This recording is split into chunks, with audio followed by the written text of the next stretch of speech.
¿Qué quiere Dios tu dólar, hermano? Primeramente no se la van a mandar con un cohete al cielo. Y los ángeles van a estar recogiendo y mira, ahí va otro, agarra, ahí va otro. Es ridículo. Entonces lo que sube a la presencia de Dios no es tu dólar. Lo que sube a la presencia de Dios es la intención de tu corazón.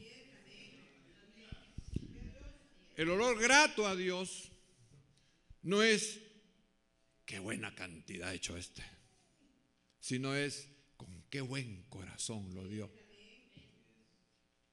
Y hay otros que tienen buen corazón pero no dan nada.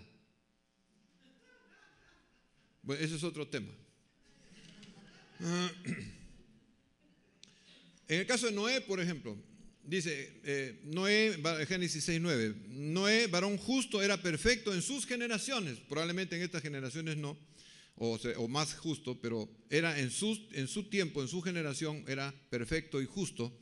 Y Noé caminó con Dios. Ahora, caminó con Dios no significa de que andaban los dos juntos por aquí y por allá. Significa de que Noé llegó a conocer la justicia de tal manera que aprendió a caminar bajo la revelación del programa de la justicia. Todo ese tiempo que Noé le creyó a Dios y Dios le reveló el arca, Noé permaneció firme en lo que había creído de Dios y entendió los juicios de Dios, el porqué de Dios, la esperanza de la salvación, etc. Bueno, de esa manera, o tal vez un poco de más detalles, pero esa fue la manera en que Noé caminó con Dios. Después que los hombres y los animales fueron destruidos por el diluvio de aguas que Dios mandó, Noé salió del arca y ofreció una ofrenda a Dios. Entonces dice Génesis 8:20, y edificó Noé un altar a Jehová, y tomó de todo animal limpio y de toda ave limpia y ofreció holocausto en el altar. Y percibió Jehová olor grato, y dijo Jehová en su corazón, no volveré más a maldecir la tierra por causa del hombre, porque el intento del corazón del hombre es malo desde su juventud, ni volveré más a destruir todo ser viviente como lo he hecho. ¿Por qué? Porque me agradó la ofrenda que ha hecho Noé. ¿Y por qué te agradó la ofrenda de Noé? Porque Noé aprendió a caminar conmigo. Noé entendió mi voluntad y la hizo.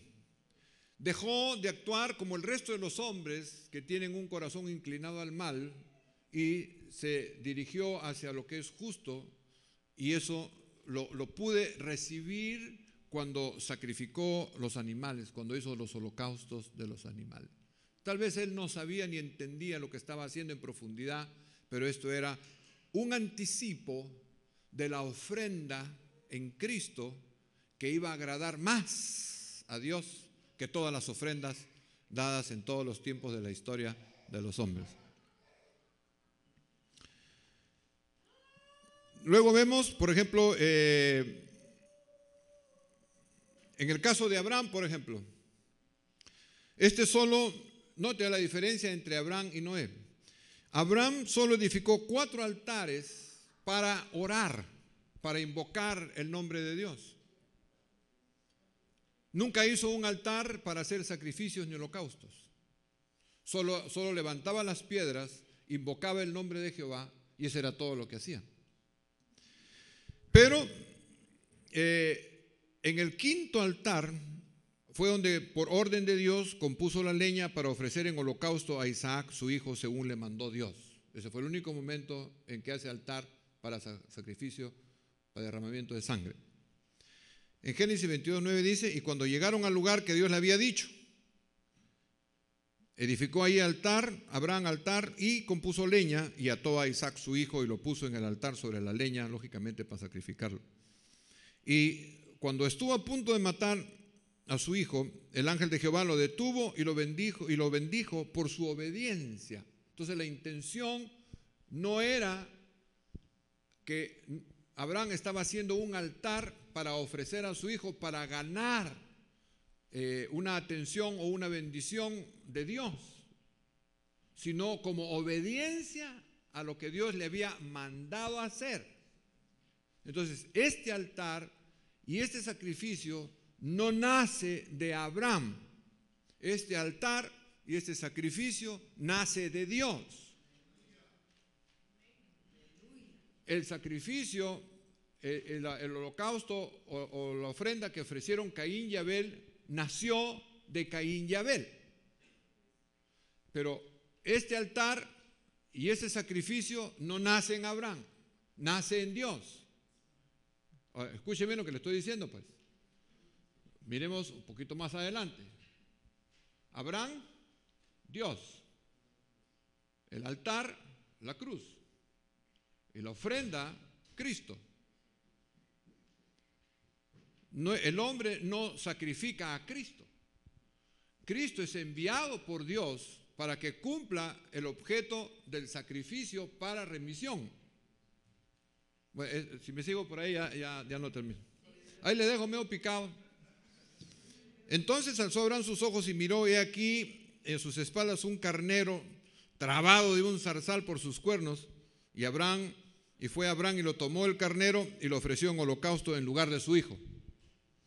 Las escrituras no hablan más sobre nuevos altares o más sacrificios de animales ni de ofrendas. Es todo lo que pasó. El otro fue nada más el pacto donde le mandó a abrir unos animales abiertos en dos, pasó fuego por ahí y Dios selló el pacto para que se haga la circuncisión. Nada más, eso es todo lo que hay.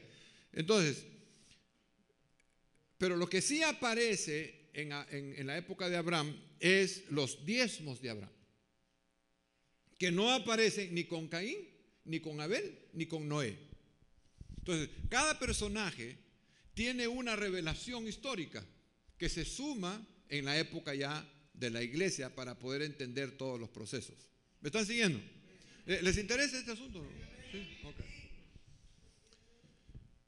Por ejemplo, entonces Melquisedec, rey de Salem, sacerdote de Dios Altísimo, sacó pan y vino, le bendijo y le dijo: bendito seas, Abraham, del Dios Altísimo, creador de los cielos y de la tierra, y bendito sea el Dios Altísimo que te entregó. ¿Quién le entregó?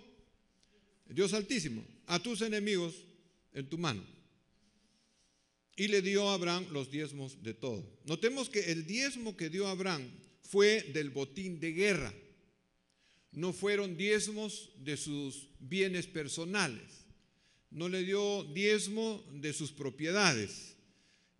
Tampoco Abraham quiso quedarse con el 90% del botín, porque Abraham se había comprometido con Dios a no tomar nada del botín. Solamente el asunto era: entrégame a estos enemigos que se han llevado a mi sobrino, con la condición, te prometo, no tocar ni un punto de oro de ellos, ni de plata, porque me interesa solamente recuperar a mi sobrino. Entonces, bajo esa oración es que Dios le da la victoria a Abraham sobre los reyes que despojaron a los reyes de Sodoma. Si Abraham se queda con el botín, significaba entonces de que Abraham estaba haciendo una bendición para los de Sodoma. Entonces la intención no era Lot, era el dinero. Entonces automáticamente fracasaba Abraham. Y la historia se iba a cambiar, porque entonces él iba a ser el mediador o salvador de un pueblo que ya Dios había dicho que era un pueblo que pecaba contra Jehová en gran manera. Y Dios ya había determinado un tiempo para destruir a Sodoma, y que era en el tiempo del mismo Abraham. Entonces, ¿cómo Abraham iba a poder salir a defenderlo si lo que Dios quería era destruirlo? Entonces, Abraham, me vas a poner en un lío, porque yo he decretado que Sodoma y Gomorra sean desaparecidos de la tierra, y ahora tú vas a pelear para defenderlos a ellos y para quedarte con sus bienes, que para mí es maldición, como si yo no tuviera para darte más. No, dijo: mira, yo te prometo no tocar nada, solo mi sobrino. Bueno, pues entonces ve, recupera a tu sobrino y yo te doy la victoria. Entonces cuando recuperó el sobrino, venía con un chorro de millones de dólares ahí metidos. Entonces ahí es donde aparece Melquisedec, el sacerdote del Dios Altísimo. Bendito tú, Jehová, que Dios te ha concedido que ganes, y bendito Dios que te dio la capacidad para que venzas. Entonces inmediatamente sacó el diezmo y se lo dio al sumo sacerdote.